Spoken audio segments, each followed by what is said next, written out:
नहीं नाज़ली, बस जरा दिल चाह रहा था तब्दीली का। हाँ ओके ओके, माशाल्लाह बहुत प्यारी लग रही हो, नजर ना लगे तुम्हें। हाँ अच्छी तो लग रही हो। असल में बाबा की रिहाई करीब है, फिर उस वक्त मैं छुट्टी नहीं ले पाऊंगी। मैंने भी अभी नया काम शुरू किया है। खालदा साहिबा तो ये बिल्कुल बर्दाश्त नहीं कर सकती।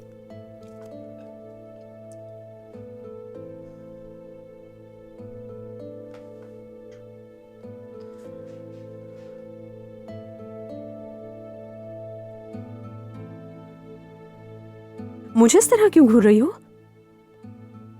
अम्मी वो आपका शौहर और जुमाना का बाप भी तो है ना। ये क्या फजूल बातें कर रही हो तुम नाज़ली?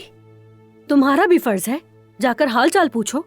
देखिए मुझे पहले ही देर हो रही है, मुझे निकलना होगा भी। नाज़ली मुझे भी बहुत देर हो गई है।